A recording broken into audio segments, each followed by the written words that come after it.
우리 다 같이 찬송 부르도록 하겠습니다.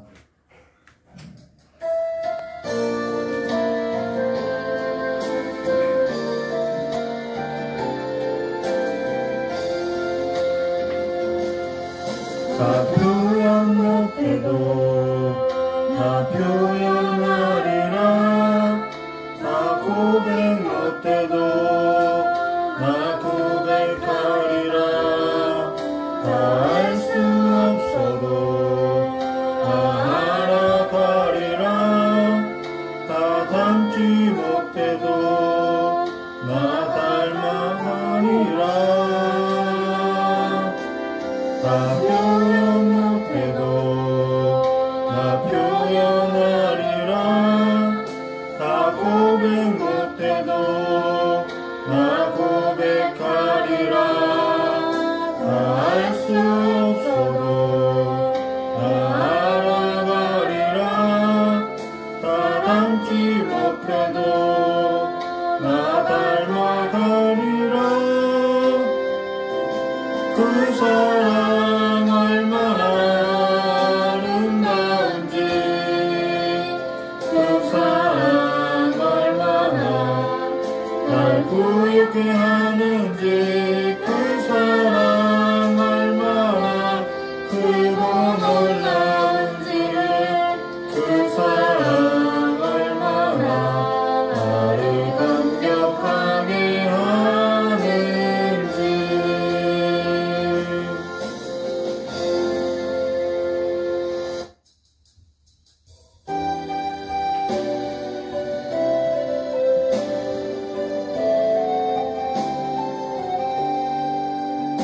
유월절 어린 양의 피로 내 삶의 문이 열렸네. 저 어둠의 권세는 이미 없네. 주 보혈의 능력으로 원수가 날 정죄할 때에도 난 의롭게 설 수 있네. 난 더 이상 정죄함 없네. 전 주 보혈 아래 있네. 난 주 보혈 아래 있네. 그 피로 내 죄 사했네. 하나님의 공열 날 거룩해 하시었네. 난 주 보혈 아래 있네. 난 원수의 어떠한 공격에도 더 이상 넘어지지 않네. 난 주 보혈 아래 있네. 유월절 어린 양의 피로 나의 삶의 문이 열렸네. 나의 삶의 문이 열렸네. 저 어둠의 권세는 이미 없네. 주 보혈의 능력으로 원수가 날 정죄할 때에도 난 의롭게 설 수 있네. 난 더 이상 정죄함 없네. 난 주 보혈 아래 있네. 난 주 보혈 아래 있네. 그 피로 내 죄 사했네. 하나님의 공율 날 거룩해 하시었네. 난 주 보혈 아래 있네. 난 원수의 어떠한 공격에도 더 이상 넘어지지 않네. 난 주 보혈 아래 있네. 찬송가 586장 부르신 후에 우리 하나님 말씀 듣도록 하겠습니다.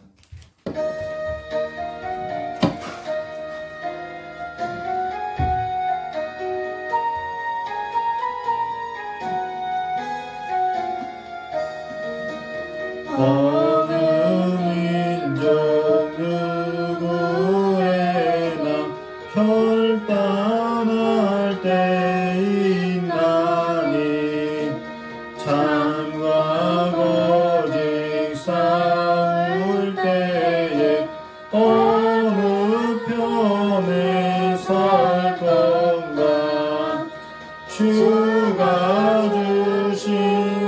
내 목표가 우리 앞에 보이니 빛과 어둠 사이에서 선택하며 살리라. 고상하고 아름답다 진리편에 서느니 진리 위에 억압받고 명예 이기로도 비겁한 자 물러서나 용감한 자 구세게 낙심한 자 돌아오는 그날까지 서리라. 순교자의 빛을 따라 주의 뒤를 쫓아서 십자가를 등에 지고 암만방에 가리라. 새 시대는 새 사명을 우리에게 주나니 진리 따라 사는 자는 전진하리 언제나. 악이 비록 성하여도 진리 더욱 강하다. 진리 따라 살아갈 때 어려움도 당하리. 우리 가는 그 앞길에 어두운 장막 덮쳐도 하나님이 함께 계셔 항상 지켜주시리.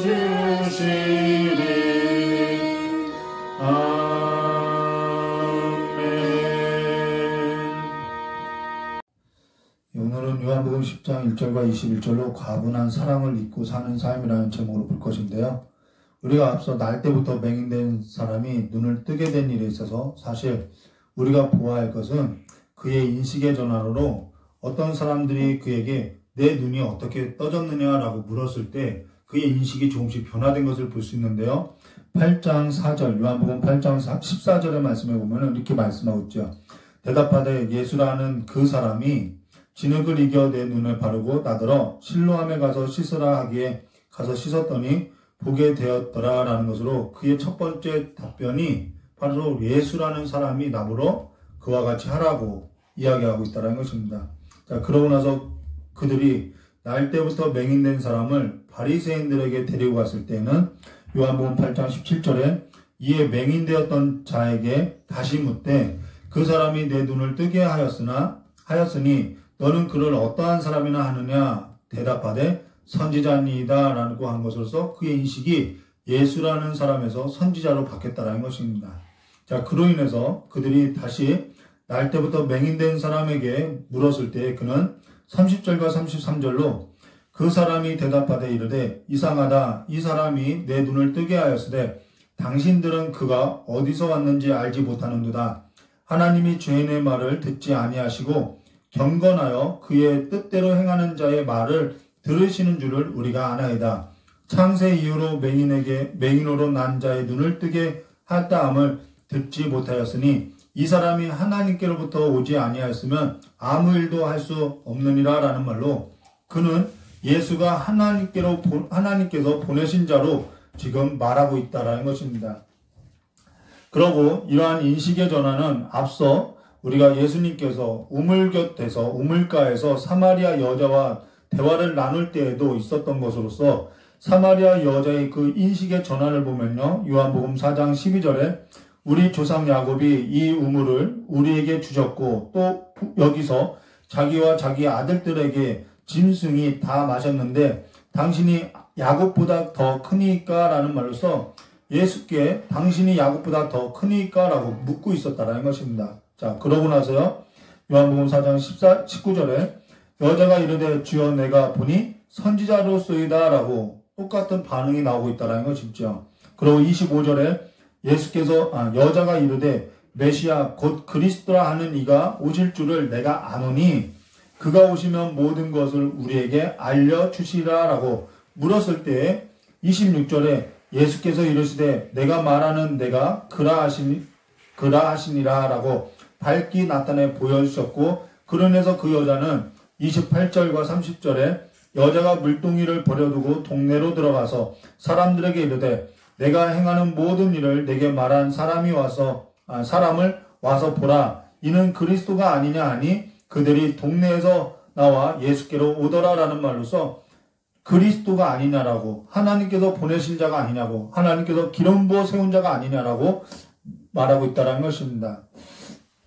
지금 이것을 말하는 것은 지금 이들이 눈을 뜨게 된 것은 이들이 예수를 보고 예수를 알고 예수가 어떠한 분인지 보고 알게 된 것으로서 죽었던 그들의 인식이 다시 살아난 것으로서 그들은 예수가 하나님께서 보내신 자로 믿었고 그들은 예수가 그리스도이심을 믿고 증언하는 자가 되었음을 말해주고 있다는 것입니다. 그들의 삶은 전도해야지가 아니라 그들의 삶에 있어서 그들이 눈을 뜨고 나서 귀가 열리고 나서 보고 듣게 된 것을 증언하는 자들로서 아직 눈을 뜨지 못하고 보지 못하고 듣지 못하는 자들에게 있어서 그들 역시 보냄을 입고 있음을 말해주고 있다는 것입니다. 이것이 바로 우리가 지난 시간에 봤던 실로암이라는 거지요.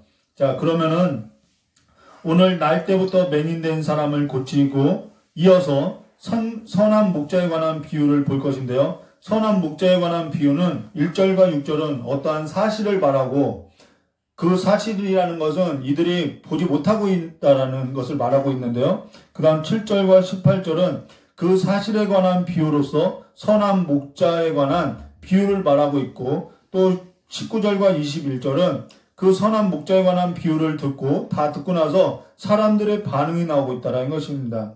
자, 그럼요. 우리가 1절과 6절 말씀 보도록 하겠습니다. 내가 진실로 진실로 너에게 이르노니 문을 통하여 양의 우리에 들어가지 아니하고 다른 데로 넘어가는 자는 절도며 강도요 문으로 들어가는 이는 양의 목자라. 문지기는 그를 위하여 문을 열고 양은 그의 음성을 듣나니 그가 자기 양의 이름을 각각 불러 인도하여 내니라. 자기 양을 다 내어놓은 후에 앞서가며 양들이 그의 음성을 아는 고로 따라오되 타인의 음성을 알지 못하는 고로 타인을 따르지 아니하고 도리어 도망하느니라.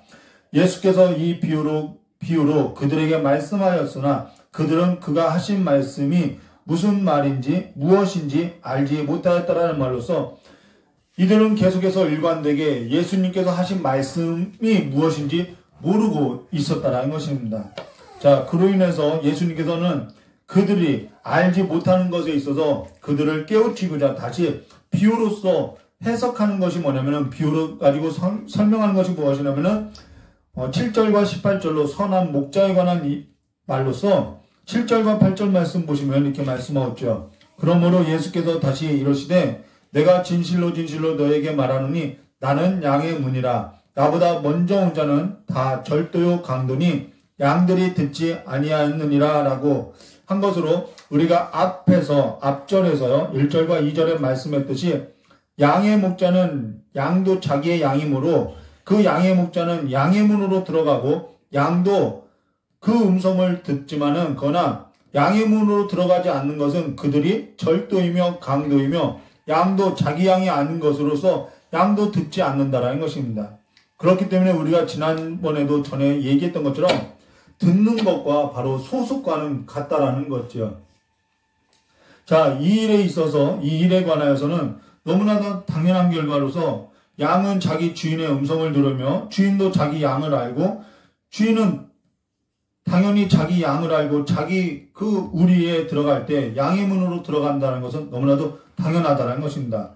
그러나 그들은 절도라고 하며 또한 절도라고 하는 것은 예수로 말미암지 아니하고 들어가는 그들의 상태를 말하는 것으로서 절도이고 강도라고 한다는 것입니다. 자, 그런 후에 9절과 12절 말씀 보시면은 이렇게 말씀하셨죠. 내가 문이니 누구든지 나로 말미암아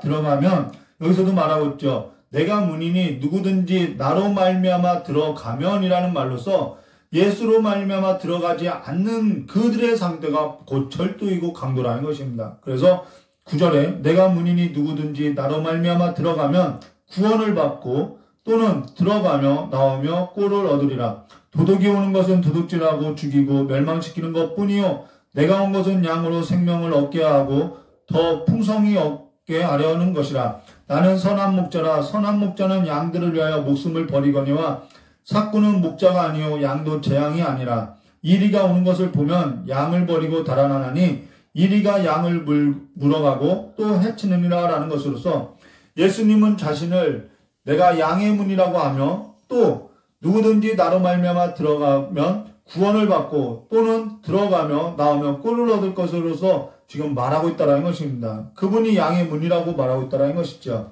그러면서 또 하나는 그는 선한 목자라는 말을 하고 있는데 여기서 우리가 한 가지 오해를 풀고 가야 할 것이 무엇이냐면요. 우리가 너무나도 사꾼에 관하여서 오해를 가지고 있는 것으로서 전에 저도 역시 이 사꾼이라는 이 발음조차도 좋지 않은데요.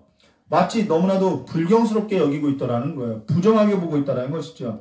근데 전에 류모세 선교사님의 그 강의를 듣고 나서 사꾼에 관한 오해가 조금 이렇게 풀리게 되었다는 것입니다. 우리는 그동안의 사꾼에게 너무나도 초점을 두고 설교했던 것으로서 사꾼에게 있어서는 너무나도 지나칠 정도로 잘못된 인식을 가지고 편견을 갖고 있고 또 발음을 할 때에도 그냥 사꾼이라고 하지 않고 사꾼이라고 이렇게 아주 안 좋은 발음으로서 이야기를 해왔다는 것이죠. 그로 인해서 우리가 사꾼에 관한 편견을 가진 것에 있어서 좀 거두고 우리가 그 유대 사회의 관점으로서 이것을 보아하는데요. 유대 사회는 털을 얻기 위해서 양과 염소를 키우는데 양 3마리당 염소 1마리를 키운다는 것입니다. 그래서 보통 한 가정이 양 5마리에서 10마리 정도를 키우고 그 양의 털로서 생계를 유지하면서 옷을 짜 입고 살아간다는 것이죠. 그러나 유대 사회에도 부유한 사람이 있는 것으로서 그 양과 염소를 막 30마리를 키우고 50마리를 키우고 그 이상으로 키우는 사람들도 있더라는 거죠. 그러면 그들이 그 많은 양과 염소를 혼자 키울 수 없기 때문에 유대 공동체 안에서 삭슬 주고 일꾼을 사서 마을 공동에 양의 우리를 지어서 싹을 준 그 일꾼에게 양과 염소를 관리하게 한다는 것입니다. 근데 양을 잃게 되는 경우들이 있는데 그 양을 잃게 되는 경우가 몇 가지가 있는데요. 하나는 절도나 강도가 공동체의 그 양의 우리의 그 담을 넘어서 훔쳐가거나 아니면은 그 공동체의 그 양과 염소를 골짜기나 꼴을 먹이기 위해서 끌고 갈 때 그 강도나 절도가 이 바위에 숨어 있다가 뒤처진 양을 훔쳐가기도 하고 또 양을 잃게 되는 경우가 들짐승들이 바로 오늘 성경 말씀과 같이 이리떼가 와서 물어가는 경우들이 있더라는 것입니다.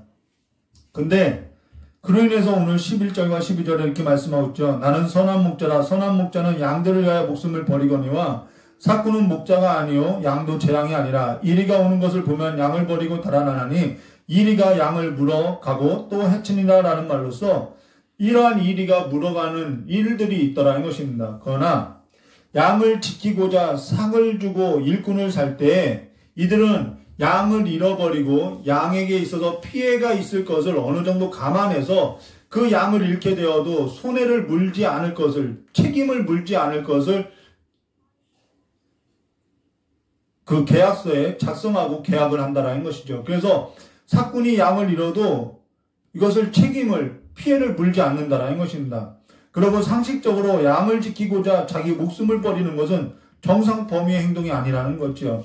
우리 집에 기르는 강아지가 있는데 사실 강아지는 없고요. 우리 집에 만일 기르는 애완견이 있다고 하여서 그 애완견이 너무나도 사랑스럽다고 하여도 애완견을 살리고자 내 목숨을 버리는 일은 없다라는 것입니다. 간혹 오히려 개가 주인을 지키는 경우들은 있죠. 이것이 어쩌면 지극히 정상이라는 것입니다.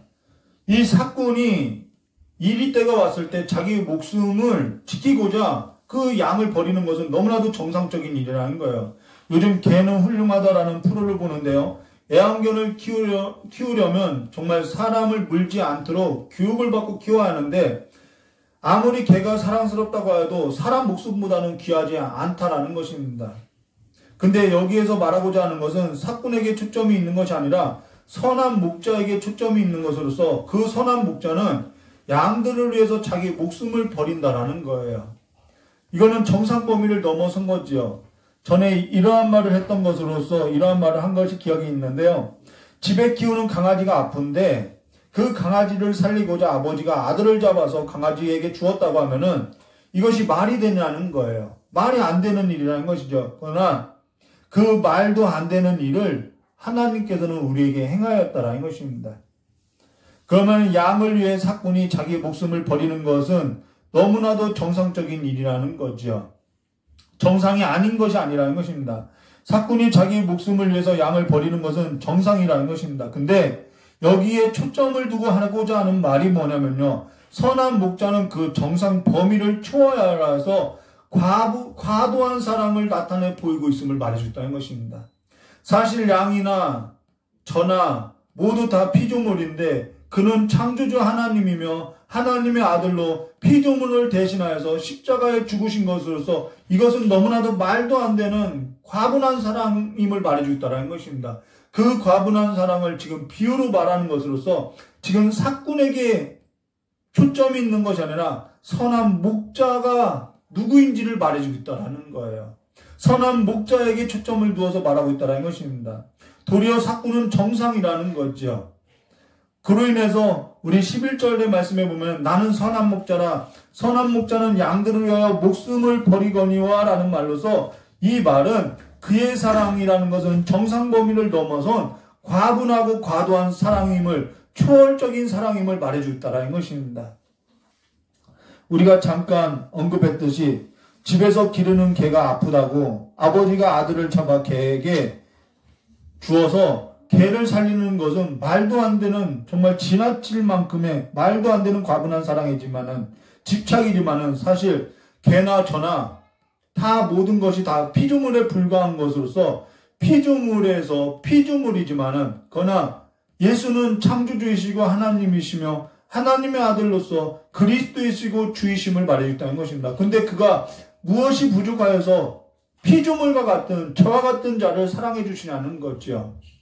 죽어도 아무런 할 말이 없는 저를 사랑하시고 멸망에 이르지 아니하도록 구원하시는 것은 하나님의 과분한 사랑으로서 이루어진 일임을 말해줬다는 것입니다. 전에 한 번은 여자 선교사를 어떤 기자가 인터뷰를 하는데요. 그 기자가 이런 말을 하는 거예요. 여자의 몸으로 어떻게 그 많은 일을 감당하셨냐고 이러한 질문을 했더니 그 여자 선교사가 하는 말이 이런 답변을 하더라는 거지요. 하나님 아버지가 나를 어찌나 사랑하시는지 그는 술도 마시지도 아니하고 때리지도 아니하고 그분은 나만 사랑해 주시기밖에 하지 않더라고 이야기하면서 그가 나를 그렇게 사랑하는데 내가 어떻게 그 일을 하지 못하겠냐라고 말을 하더라는 거예요. 자, 하나님의 그 과분한 사랑을 알면은 우리가 그렇게밖에 살아갈 수 없음을 말해줬다는 것입니다. 자, 그러고 나서 우리 13절과 15절 말씀 보면 이렇게 말하고 있죠. 달아나는 것은 그가 사꾼인 까닭에 양을 돌보지 아니함이니 그는 사꾼은 그냥 양을 관리하는 자인 것이죠. 자, 14절에요. 나는 선한 목자라 나는 내 양을 알고 양도 나를 아는 것이 아버지께서 나를 아시고 내가 아버지를 아는 것 같으니 나는 양을 위하여 목숨을 버리노라 라는 말로써 이것은 정말 하나님의 지나친 그 과분한 사랑임을 말해주겠다는 것입니다. 지금 우리의 삶의 시작과 지금 우리의 삶의 자리가 하나님 아버지의 그 과분한 사랑에서 비롯되었음을 알아야 할 것을 말해주겠다는 것이죠. 그들은 바로 그 사랑을 뭐하다라는 거요? 알지 못한다라는 것을 말해줬다는 것입니다. 그럼 어째서 예수는 자신을 선한 목자라고 하고 또 7절에 그러므로 예수께서 다시 이르시되 내가 진실로 진실로 너희에게 말하노니 나는 양의 문이라 라는 말로써 어떻게 그는 또 양의 문이라고 말을 하고 있냐는 것이죠. 이것은 유대사회의 그 공동 양의 우리를 보면 너무나도 쉽게 이해할 수 있는 것으로서 저도 뉴모세 그 선교사님이 강의를 통해서 보여줬던 그 그림 한 장을 통해서 이것이 이해됐다라는 것입니다. 예수님은 양의 문이면서 예수님은 선한 목자라는 것에 있어서 우리가 그림 하나를 보면요. 바로 이 그림인데요. 카메라에 잡힐지 모르겠어요. 이게 일반적으로 우리가 알고 있는 그 선한 목자에 관한 그림이죠. 근데요. 이게 바로 유대사회의 그 공동 양의 우리인데 이게 양의 문이라는 것입니다. 근데 이 양의 문에 누가 앉아있냐면은 누가 지키고 있냐면은 바로 선한 목자, 양의 목자가 이것을 지키고 있다는 것이죠. 화면이 잘 안 보일 텐데요. 좀 밝은, 이것이 정말 양의 목자의 모습인 거죠. 이게 진짜 양의 목자인 거죠. 우리는 너무나도 이 성화에 너무나도 이렇게 너무 아름답게 꾸몄는데요. 이게 이들의 사회에 있어서 양의 공동 우리이고요. 이게 양들이고, 그리고 이게 양의 문이고, 이게 양의 목자로서 이와 같이 문에 목자가 지키고 있는 것을 말해줬다는 것입니다. 그렇기 때문에 예수님께서는 자신을 양의 목자라고 이야기하고 나는 선한 목자라고 하고 나는 양의 문이라고 말을 하고 있다는 것입니다. 이 그림 하나를 보면 우리가 이해할 수 있지요. 그림에서 이사야서 53장 6절에 우리는 다 양 같아서 그릇 행하여 각기 제 길로 갔거늘 여호와께서는 우리 모두의 죄악을 누구에게요? 그에게 담당시키셨도다라는 것으로서 그가 우리를 구원으로 인도하는 문이 되셨고 우리를 돌보시는 선한 목자가 되셨고 그가 하나님의 아들로 이 땅에 양의 모양으로 바로 우리와 같은 그 양의 모습을 몸을 입고 오셔서 우리의 죄악을 대신하여서 이사야서 53장 7절의 말씀과 같이 그가 곤욕을 당하여 괴로움 때에도 그의 입을 열지 아니하였으며 마치 도둑장으로 끌려가는 어린 양과 털 깎는 자 앞에서 잠잠한 양같이 그 입을 열지 아니하였더라라는 말로써 십자가에서 자기 목숨을 버리셨음을 말해줬다는 것입니다. 그로 말미암아 지금 우리가 생명을 얻었고 우리가 그 생명으로서 살아가는 것으로서 지금 우리가 살아가고 있는 것은 그분의 과분한 사랑에서부터 비롯된 생명에 있음을 말해주고 있다는 것이죠. 이에 있어서 구약 성경에서는 또 무엇을 말하고 있냐면요. 출애굽기 12장 21절과 28절로 6월절 어린 양에 관해서 말을 하고 있는데 21절과 23절의 말씀에 보시면 이렇게 말씀하고 있죠. 모세가 이스라엘 모든 장로를 불러서 그들에게 이르되 너희는 나가서 너희의 가족대로 어린 양을 택하여 6월절 양으로 잡아 우슬초 묶음을 가져다가 그릇에 담아 피를 적셔서 그 피를 문 인방과 좌우 설주에 뿌리고 아침까지 한 사람도 자기 집 문 밖에 나가지 말라. 여호와께서 애굽 사람들에게 재앙을 내리려고 지나가실 때 문 인방과 좌우 문설주에 피를 보시면 여호와께서 그 문을 넘으시고 멸하는 자에게 너희 집에 들어가서 너희를 치지 못하게 하실 것입니다. 라는 말로서 6월절 어린 양으로 그의 죽음으로 말미암아 죽음의 재앙이 지나간 것으로 말미암아 지금 우리가 살게 된 것이고 우리가 살게 된 것은 금과 은으로서 살게 된 것이 아니라 썩지 아니할 그리스도의 보배로운 피로 말미암아 살게 되었음을 말해주고 있다는 것입니다. 참으로 1000번을 불러봐도 내 눈에는 눈물을 멈출 수 없다라는 그분의 가분한 사랑으로 말미암아 지금 우리가 살아가고 있음을 말해주고 있다는 것이죠. 그러나 오늘 성경 말씀 4절과 6절의 말씀에 보면 이렇게 말씀하죠. 자기 양을 다 내놓은 후에 앞서가며 양들이 그의 음성을 아는 고로 따라오되 타인의 음성은 알지 못하는 고로 타인을 따르지 아니하고 도리어 도망하느니라. 예수께서 이 비유로 그들에게 말씀하셨으나 그들은 그가 하시는 말씀이 무엇인지 알지 못하니라 라는 말로서 그들은 알지 못하였고 또 이 선한 목자에 관한 비유를 말했는데도 그들은 그 비유를 듣고도 19절과 21절에 이 말씀으로 말미암아 유대인 중에서 다시 분쟁이 일어나나니 그 중에 많은 사람이 말하되 그가 귀신이 들려 미쳤거늘 어찌하여 그 말을 믿느냐 하며 어떤 사람은 말하되 이 말은 귀신 들린 자의 말이 아니라 귀신이 맹인의 눈을 뜨게 할 수 있느냐 하더라라는 말로서 그들은 여전히 듣지 아니하고 알지 못하고 있음을 말해줬다는 것입니다.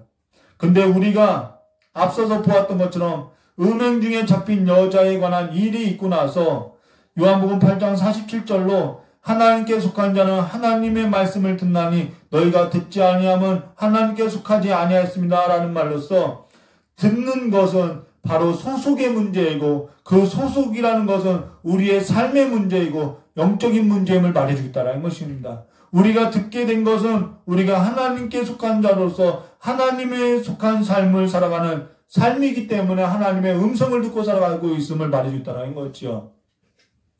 결국 우리의 신앙이라는 것은 우리가 어디에 속하여서 누구의 음성을 듣고 사느냐 그 삶에 있음을 말해줬다는 것입니다. 요즘 차별금지법도 많이 시끄러운데요. 우리가 보아야 할 것은 그 일이 소속의 문제에 있음을 말해주고 있다는 거예요. 또 전염병으로 인해서 교회 예배도 정부에서 이제는 간섭을 하죠. 그러한 교회 예배에 있어서도 실질적인 문제로서 이제는 그리스도의 사람이 정신을 차리고 내가 어느 편에 설 것인가 어느 편의 길을 기울이고 보아하는지 소속의 문제에 있음을 말해주고 있다는 것입니다. 하나님의 편에 서서 차별금지법을 보아야 하고요. 하나님의 편에 서서 전염병으로 인해서 교회를 압박하는 그 사회적인 분위기를 보아야 할 것을 말해주고 있다는 거예요.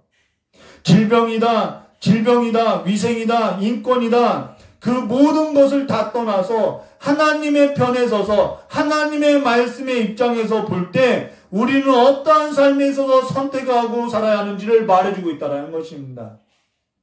그러면은 전에도 우리도 다 그리스도 바깥에서 우리의 이성을 갖고 살았다고 하면은 근데 지금은 어째서 우리가 그리스도 안에서 살게 되었냐는 거죠. 그리고 어떻게 우리가 예수 그리스도 안에서 생각하며 예수 그리스도 안에서 하나님의 편에서 생각하는 사람들이 되었냐는 거죠.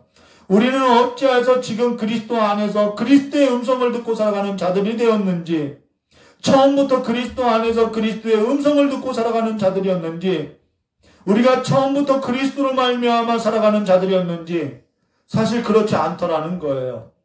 우리도 우리의 삶에 있어서 새 주인을 맞이하였고 새 주인의 음성을 듣게 되었고 새 주인도 그 새 주인에게 있어서 우리도 그의 피로 말미암아 사게 된 새 양으로서 처음부터 하나님과 우리의 관계는 원수의 관계였음을 말해줬다는 것입니다. 근데 지금은 어떻게 해서 우리가 예수를 구주로 영접하게 되었고 예수를 주로 고백하는 것으로서 그 주인의 음성을 듣고 살아가는 삶이 되었냐는 거지요. 여기에는 영적인 삶의 원리가 있는 것으로서 새 주인이 새 양을 사면은 무조건 2주 정도는 굶긴더라는 거예요. 이게 유대인들이 새 양을 살 때에 그 양을 들들이는 법인데요. 새 주인이 그 양에게도 새 주인이고 또 새 주인도 그 값을 주고 산 그 양도 새 양이 되겠죠.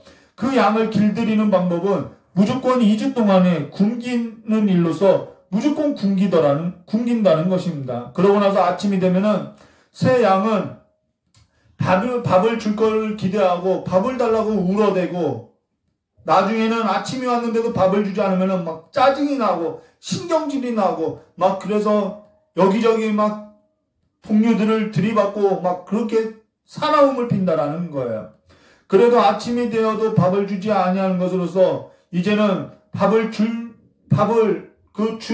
그 주인에게 있어서 기대만져도 사라지고 모든 본성도 모든 짜증도 다 사라지고 나면은 그때 2주가 지나서 밥을 조금 주기 시작한다라는 것입니다. 그러면 계속해서 밥을 주느냐? 그렇지 않죠. 그러고 나서 다시 굶기고 또 조금 주고 이것을 여러 번 반복하다 보면은 그 새 양은 새 주인의 음성만 듣고 새 주인의 음성만 집중하는 것으로서 모든 신경이 정말 신경쇠약이 걸릴 정도로 오로지 주인의 음성만 듣게 된다는 것입니다. 그래서 그 모든 신경이 새 주인의 음성에게만 듣게 되어 있고 새 주인에게만 반응하게 된다는 거예요. 자, 이것이 바로 우리의 영적인 삶의 원리와도 같은 것이죠. 예수만 알고 예수만 의지하고 예수만으로서 살아가는 삶이 된 것은 그로 인해서 아버지를 알고 아버지의 사랑을 아는 삶으로 그리스도밖에는 보이지 않는 삶으로 살아가게 된 것은 때로는 들짐승에게도 잡혀갔던 적도 있었고 때로는 길을 잃었던 적도 있었고 때로는 배고픔을 겪었던 적도 있었고 때로는 사망의 음침한 골짜기를 다닐 때에도 있었지만은 지금 우리가 해를 두려워하지 않은 것은 주께서 우리와 함께 하시는 것을 믿게 되었고 주의 지팡이와 주의 막대기가 나를 안위하는 것을 내가 알게 되었고 그가 나를 어찌나 사랑하시는지 내 평생의 선하심과 인자하심이 나를 항상 따르는 것으로서 내가 지금 여호와의 집에 영원히 거하는 삶으로서 주밖에 보이지 않는 삶으로서 예수 그리스도의 보배로운 피를 의지하고 살아가는 삶이 되었음을 말해줬다는 것입니다. 그래서 예수밖에 보이지 않는다라는 것이죠. 그러면서 오늘 성경 말씀은 그렇게 예수의 보배로운 피로서 구원함을 입은 자들은 그들의 삶은 어떠한 삶이 되었느냐? 오늘 성경 말씀 16절과 19절의 말씀으로서요. 결론을 맺고 있는데요. 또 이 우리에 들지 아니한 다른 양들이 내게 있어 내게 인도하여야 할 터이니 그들도 내 음성을 듣고 한 무리가 되어 한 목자에게 있느니라.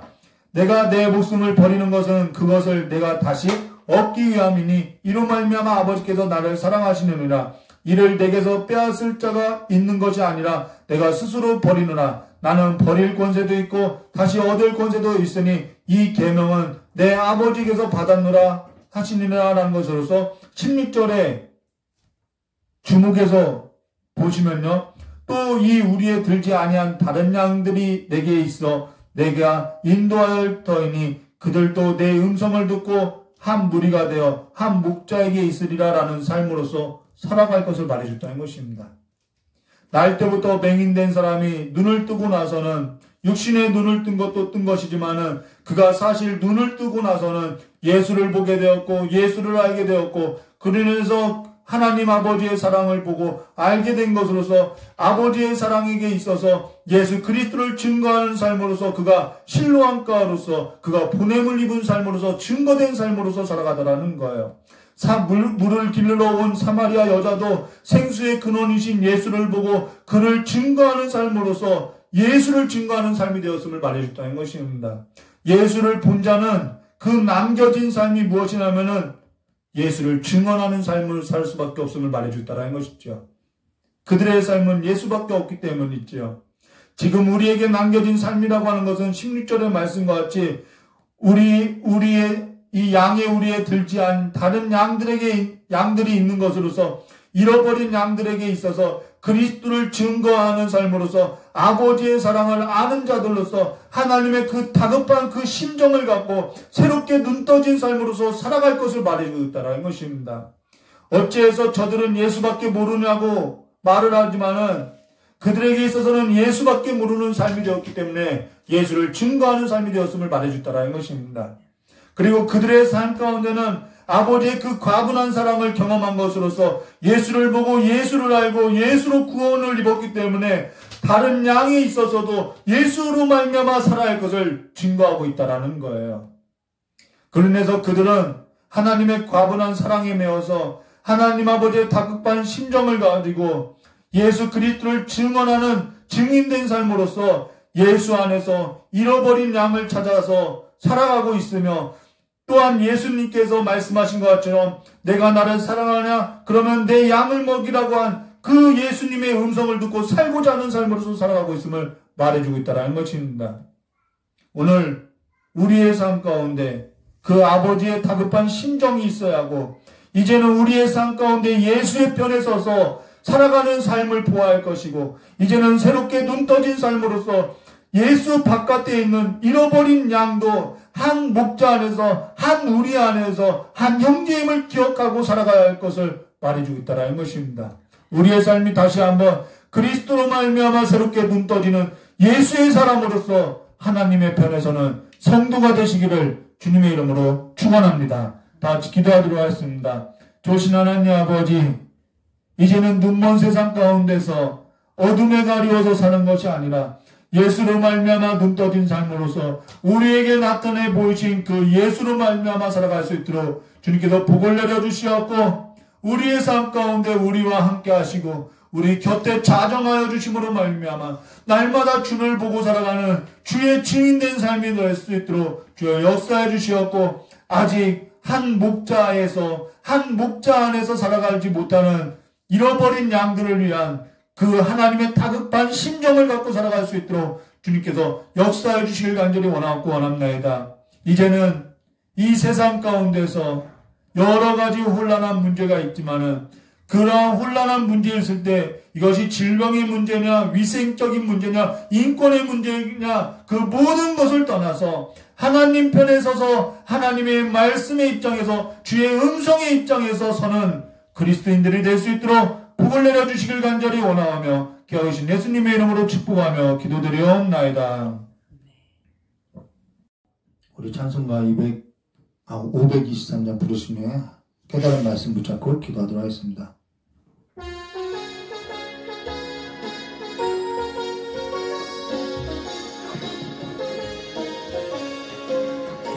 어두운 죄악길에서 목자 없는 양같이 모든 다른 길 찾아 헤맨다.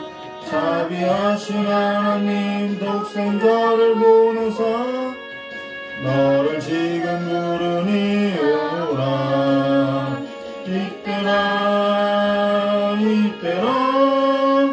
주의 국물 받을 때가 이때라. 지금 주께 나와 겸손하게 하리라.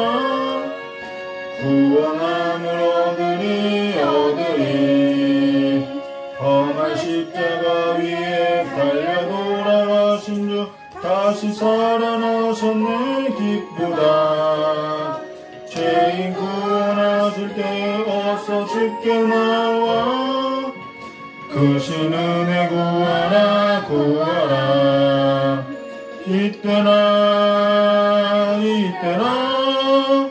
주의 긍휼 받을 때가 이때라. 지금 주께 나와 겸손하게 하리라. 구원함을 얻으리. 주의 귀한 말씀에 영원 생명이 있나니 주님 너를 용서해 주신다. 주가 부르실 때에 빈과 정성 다하여 주의 은혜 받으라. 이때라 주의 긍휼 받을 때가 이때라. 지금 주께 나와 겸손하게 하리라. 구원함을 얻으리. 세월 빨리 흐르고 세상 증거하는데 너희 영혼 오늘 밤 떠나고 주의 구원 받으며 천국에서 영원히 주와 함께 살리라. 이때라 주의 긍휼 받을 때가 이때라. 지금 주께 나와 겸손하게 하리라. 구원함을 얻으리. 우리 이 시간에요 다 같이 기도할 것인데요, 다 같이 깨달은 말씀 붙잡고 우리 다 같이 기도하도록 하겠습니다. 참 좋으신 하나님